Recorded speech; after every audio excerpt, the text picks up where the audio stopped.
Welcome back, everybody.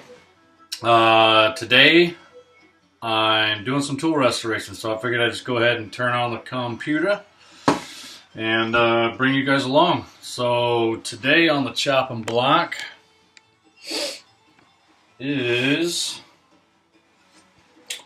a pair of tongue and groove planes. These are some of my favorites, and I haven't restored them yet. I say favorites. I haven't used them, so I can't say they're my favorite users yet, but I love tools like this because they, especially with the handles on them, the way that you see here, if I say like that kind of handle,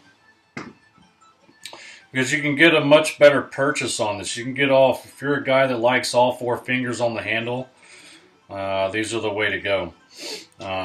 The other planes are just, they're designed to have three fingers and one down the iron, so to speak. So I'm going to be restoring these today, or start the process anyhow. I don't know how far I'll get, because obviously I'm not going to run the video the full length of the restoration. That would take forever and it'd be a super long video, but I'll break it up as best I can. The history of these particular planes,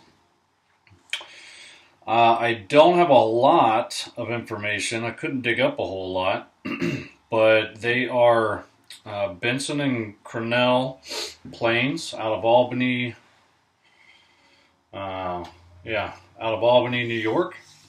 And Bensen and Crannell was in business, in the tool edge business, from 1844 to 1862. So that would make these planes, at a bare minimum, 156 years old.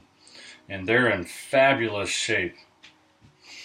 As you can see, I may not be able to see because my lighting and videography sucks, but it's got the greatest, it's got great orientation with the grain, but there's no checking. No checking anywhere on this plane or on the other one. Everything goes for both of them. I've checked them both out. They look like they're beach planes. I'm pretty sure they're beach, but I'm not an expert when it comes to that.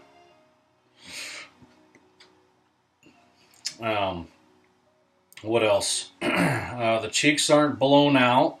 The abutments aren't cracked or anything.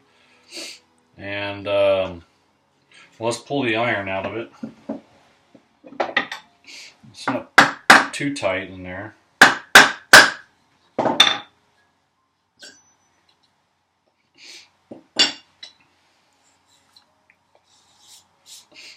There's a little bit needs to be cleaned up here and there. And the wedge looks in fine shape. No checking, no breaks. Everything is perfect. Just needs a little bit of cleaning up. Now, when I restore my tools, I like to clean them up, but I don't like to clean them up to an extent where I'm not gonna, I'm not gonna sand it all down to bare wood and all that kind of stuff. Just because I like to keep the character of the plane and make it functional. So it'll be nice and true and sharp and everything, but I'm not going to take it down to bare wood. I'll show you my techniques that I use to do the restorations, and well, you can take that with a grain of salt. The handles, the tote is in great shape. A few wear marks on it here and there, but it'll all clean up really good. There's not even a whole lot of hammer. I mean, this plane is in such good condition, I believe, mainly because tongue and groove planes, they're only used for tongue and groove. So, that goes, with a lot of things, right? So, here's I recently restored this humongous Badger plane, which is basically a skewed shoulder plane. Sorry, the irons aren't in there very loose, or aren't in there tight. They're in there loose just because that's how you are supposed to apparently um, to store them. It's better, I've been told anyway, that it's better to store them with everything kind of loose. So that's what I do. But as you can see, this Badger plane is in immaculate shape. And that is basically because it was barely used. You wouldn't use it as a regular plane, although you could. So the less it gets used, the less it gets abused. You know, then you've got another one. I just got done restoring this one too. This plane, which is my new go-to, just kind of, it's almost like, it's a little bit longer than a jack, so I'd call it maybe like a number 6-ish if you wanted to try and translate it to a wooden plane, or to a metal plane. But this is, I've fully restored this one already. As you can tell by some of the things that I've done, I still need to wipe these down and buff them out and everything, but they're fully functional, sharpened, trued up, everything. It's just, they're beautiful. But this one I kind of made because I have this guy, which is more of a true, it's a little bit longer, but it's about the size of a jack. But this is like this plane is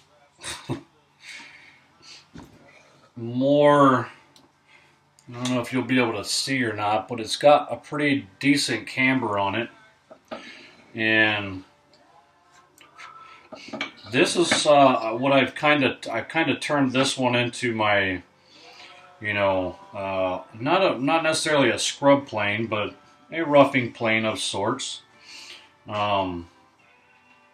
And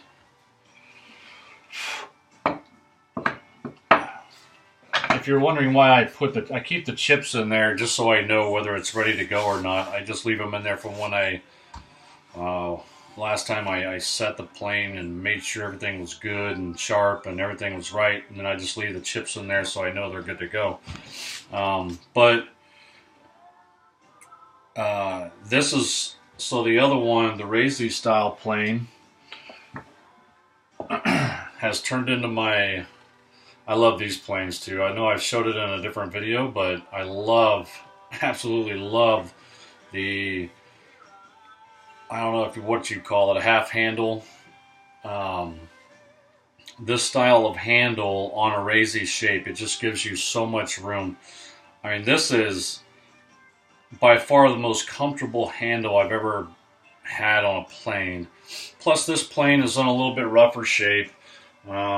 There's no checking on it or anything, but it's just a little bit rougher shape than you would have on a fine plane, right? So I turned that one into my roughing plane, and this is more of like it's not quite a triplane, but it's a good long, we'll go ahead and call it smoothing plane. And I also finished recently the restoration on this guy, which I started a long time ago, but just got done finished. Just finished up the restoration on it. Of course, with the exception of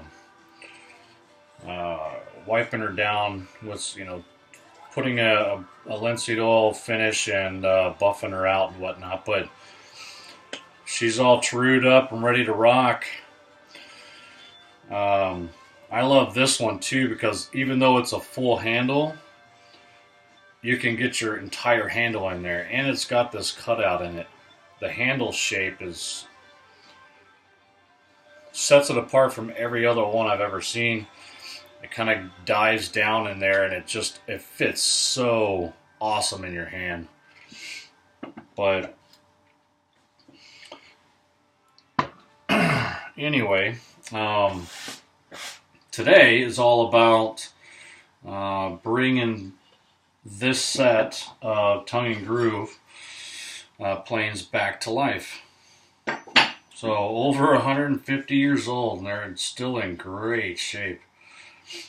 These planes are going to be a little bit different because they don't have a one solid flat sole to true up or anything like that. So I'm going to be using different techniques with this to get it trued and cleaned up and whatnot, but we'll work through it. This is the first set of tongue and groove that I have ever tried restoring. But I'll show you what I do with the mouth and the handle and the body and the sole for the most part. Now it's got this metal strip in here that rides, you're going to set it, and it acts like a fence against the side of the board you're trying to put in this case, you're trying to put a tongue on it, create the tongue, and so you have that metal piece there, and it's screwed in. You can see the screws like here, and here, and here. Anyway, so it's screwed in, but, and I don't know if I'm going to take that apart or not. We'll see if it comes apart rather easily. If it doesn't, I'll just leave it on there. We can restore it without it. So let's go ahead and get started.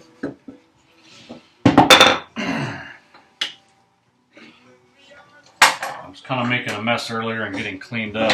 Let me get some of these other tools out of the way.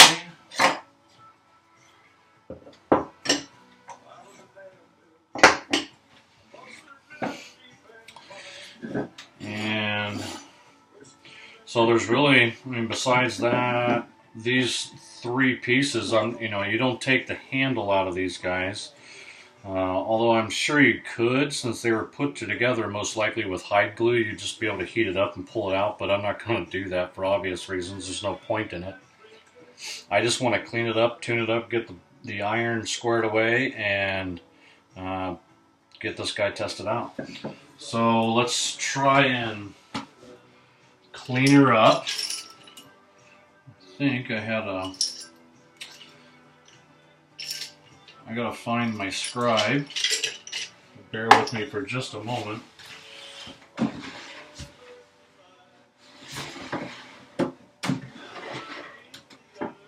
Found it. And I think the smallest screwdriver I have for this is going to be probably too big.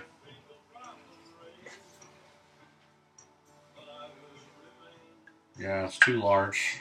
I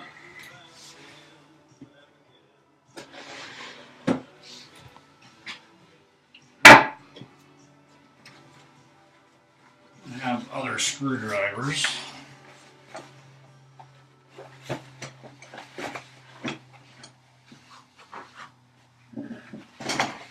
Just going to find a small enough one.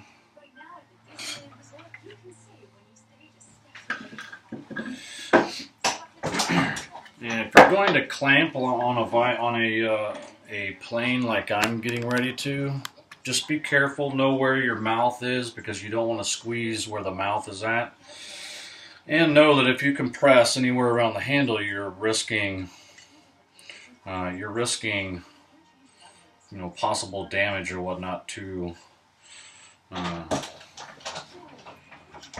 handle. I just put it even length in there, and I don't tighten down very much at all. Just enough to hold it.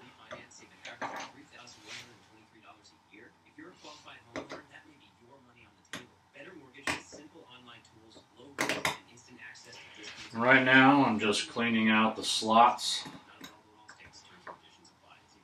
150 years of gook and grime in there. It's one of my favorite songs. Watch his dad work with a young horse that he calls Smokey. Man, did that horse buck. This is why I don't monetize. He just sat up there and rode him like there was nothing to it. But right then, the boy gained a whole new respect for the man.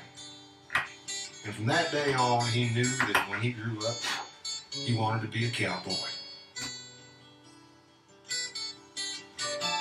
At 17, cowboy's dreams ain't on fixing fences. Once he seen him ride, nope. Of course, that's probably my mother calling. And you don't ever say no to Mom. Hey, Mama.